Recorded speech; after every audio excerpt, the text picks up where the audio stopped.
के सेल्फी पड़ी बहुत भारी। एक दिन जंगल में टिंकू बंदर को एक मोबाइल फोन मिला। वह उसे पाकर बहुत खुश हुआ और उसने मोबाइल से अपनी सेल्फी लेने की बात सोची। उसने नाक व मुंह टेढ़ा करते हुए अपनी कई सेल्फी ली, फिर उसने अपने दोस्तों को दिखाई। उसने उसकी सेल्फी की खूब प्रशंसा की। टिंकू का उत्साह और बढ़ गया। अब वह हर रोज जंगल में अलग अलग स्थानों पर निकल जाता और नए नए अंदाज में सेल्फी लेने का प्रयास करता। उसके दोस्त उसकी सेल्फी की खूब तारीफ करते, जिससे टिंकू खुशी से फूल जाता। टिंकू की माँ को उसकी यह नई आदत बिल्कुल भी पसंद न थी। एक दिन जब वो जंगल से घर लौटा तो उसकी माँ ने कहा, देखो टिंकू, तुम्हारे यहाँ रोज रोज जंगल के खतरनाक जगहों पर जाकर सेल्फी लेना ठीक नहीं है। कभी कोई चूक हो गई तो? अरे नहीं माँ, मैं कोई बच्चा थोड़ी ना हूँ, अब मैं बड़ा हो गया हूँ, टिंकू ने कहा। माँ की बात काट कर कहा, मुझे अपनी रक्षा करनी अच्छी तरह से आता है। टिंकू पर माँ की बात का जरा भी असर न पड़ा। उसने माँ की बात एक कान से सुनकर दूसरे कान से निकाल दिया। उसके ऊपर सेल्फी का भूत सवार हो गया था। उस पर दोस्तों की मिल रही वाहवाही आग में घी का काम कर रही थी। हर रोज एक से बढ़कर एक सेल्फी लेना अब उसका शौक बन गया था। वह कभी किसी पेड़ पर चढ़कर तो कभी जंगल के किसी पहाड़ी या नदी पर जाकर सेल्फी लेता रहता था। कभी कभी तो किसी हाथी या फिर जिराफ के पीठ पर सवार होकर भी सेल्फी लेने लगता था। धीरे धीरे उसे सेल्फी की लत लग गई। टिंकू खुद को जंगल का सबसे बड़ा सेल्फीबाज सिद्ध करने में लगा था। एक दिन टिंकू ने जंगल के सबसे बड़े पेड़ की सबसे ऊंची डाल पर चढ़कर सेल्फी लेने का प्लान किया। पेड़ की उस डाली से सारा जंगल चारों ओर दूर दूर तक दिखाई दे रहा था। टिंकू इस अनोखे दृश्य के साथ अपनी सेल्फी में लेने के लिए पेड़ पर चढ़ गया।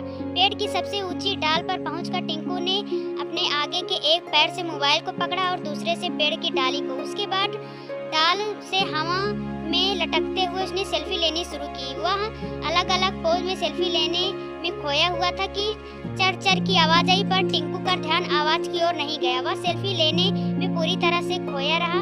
उसी बीच फिर चर चर की एक जोर की आवाज आई और जिस डाल पर पकड़कर टिंकू सेल्फी ले रहा था वह पेड़ से टूट गई। टिंकू पेड़ की डाल पकड़े हुए अन्य डालों से टकराता हुआ ऊपर से नीचे धम से जमीन पर आ गिरा।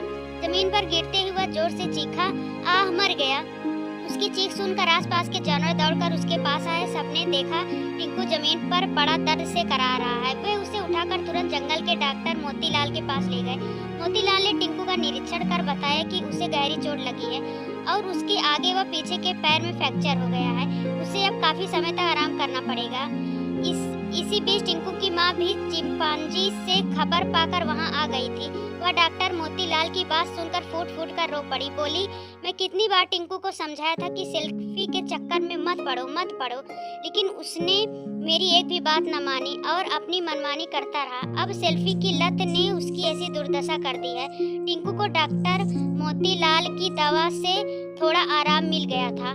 वह अपने पास बैठी अपनी माँ को रोते बिलखते देख रहा था। आज उसे अपनी माँ की समझाई एक एक बात याद आ रही थी। उसे अपनी माँ की बात न मानने का बड़ा पछतावा था। वह दर्द से कराहते हुए बोला, माँ, मुझे माफ कर दो। आपकी बात न मानकर मैंने बहुत बड़ी भूल की है। अब मैं आपको यह वचन देता हूँ कि मोबाइल को कभी भी हाथ नहीं लगाऊंगा और ना ही उससे कभी सेल्फी लूंगा।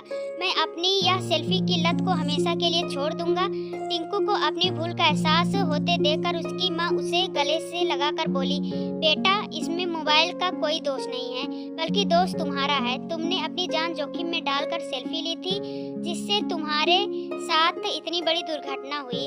अगर तुम सही और सुरक्षित तरीके से सेल्फी लेते तो इस हादसे का शिकार होने से बच जाते। टिंकू ने माँ की बात को गांठ बांध लिया, साथ ही सेल्फी की लत को भी छोड़ देने का संकल्प लिया। टिंकू के पास खड़े उसके सभी दोस्तों ने भी इस घटना से सबक लेकर अब कभी भी अपनी जान जोखिम में डालकर सेल्फी न लेने का फैसला कर लिया। Thank you for watching my video. Please अगर आपको वीडियो अच्छी लगे हो तो लाइक करना, शेयर करना, कमेंट ज़रूर करना और सब्सक्राइब ज़रूर कर देना। मेरी वीडियो देखने के लिए बहुत बहुत धन्यवाद।